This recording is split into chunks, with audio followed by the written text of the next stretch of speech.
Father Vincent Wambua muvea ula ungamiite amuika nthini wa parish wa St Mary's Tala kuya Matungulu kauntini ya Masaku niwamenda amuika kwisuvia kutumika ni Ateti na ivindani kwina nzeve ya miatianio. Wambua kila wendekethiani atongo ikutethesia amuika kwelese mathina mo na nzia ya muo vate wanangiko kanakau ni kanakwete umwe na wiwa novanthi ya Kenya aina na kavindani kala watethianisia na amuika makatoliki kuthesia soko wa Tala. Father Vincent ni wakulia silikali kwikia kithito kumanthia amuika undu wa umakwatania na kumetana na kitai cha mo wa muvea thino loto na kutunga nthino na itina boni mutisia ni watumbanisia mauvu. Muvea Vincent amenda Muika mazisi mondola methonga ivindani kwende na ukuse wa methingitho mingi va Kenya muno kutumika na retina ikulika maundoni matailete kana matonyo manangia mikalile yo ya kila muthenya.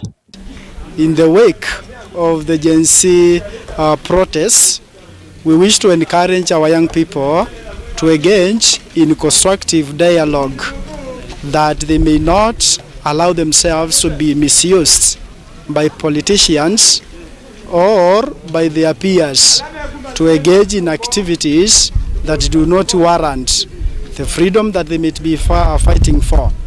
It may be true that we are facing so many challenges, but we have ways of engaging one another in ways that are friendly, that are human, and that respect the dignity of each person. Therefore, the exercise of this day aims at reminding our young people that engaging in things that may put to risk either their health or the security of our people, they can use that energy to do things that are constructive and help one another maintain a good environment and living with others. Therefore, let us unite this day as we celebrate our patron saint in prayer and in cleaning our city to help them grow into responsibility. Vai menda ine yandanga likone utongoi na muno Ateti na tongoi va Kenya kuigithekana maina licha muika maundoni mathuku alamatonya kwete wanangiko kana guthokonya nthino ya Kenya. Therefore, I would wish to urge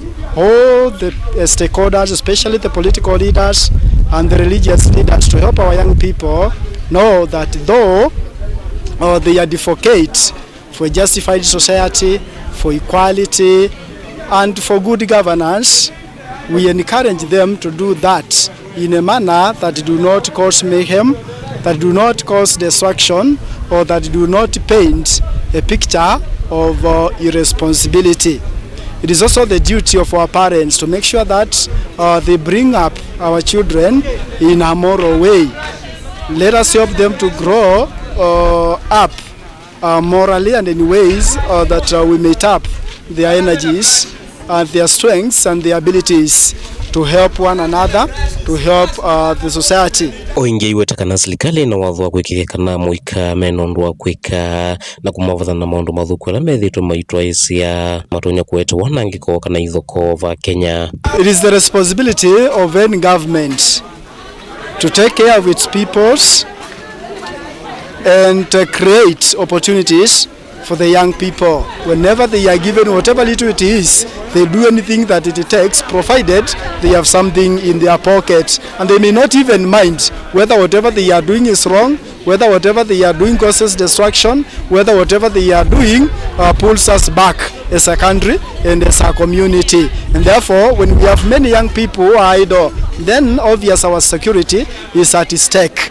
And therefore, for us, at least to grow economically, we need to engage these people. We need to make sure that they are busy doing something so that we may avoid things that may lead them astray, either to drug abuse or other things, because they do such to keep themselves busy, to convince themselves that all is well when it is not well. Na no kana kwa ilia mikale ya muika enda ene yanda yivo kanisa na sei nangaliko sionthe kugwatia ni avamwe kumaililia maundumo na kumanenga mioloto misoleta mavonga mathinani takwasi mathayo katiwa maundu wangi matema seo. We all have responsibilities. Parenting is a combined responsibility. The government has its responsibility, the parents, the society, and the church has a responsibility in making sure that our young people and their interests are well taken care of. Our young people just want to be busy. They want nothing more. When they have something to do, When somebody goes for maandamano, they'll be busy. But if they have nothing to do, they will come out in large numbers. Within them, we are going to have some who will have ill and bad intentions. And at the end of it all, we experience what we are experiencing: destructions, young people losing their lives, others being maimed, and therefore it is very important that we consider things and a dialogue that will lead into engaging young people in a manner that will help them contribute to the growth and development of our society and our country economically. And as our country navigates the economic challenges, strains, we know that many young people are unemployed. We know that we might have issues with leadership and the like, but then we need to be tolerant with one another. We need to help our young people to voice their grievances, to voice their issues in a manner that will give room to our leaders, either to listen them more friendly and in a manner that will help them sort out the issues that we have. Kauntini ya Masaku, Matungulu nyeni toaboni, Mutesia.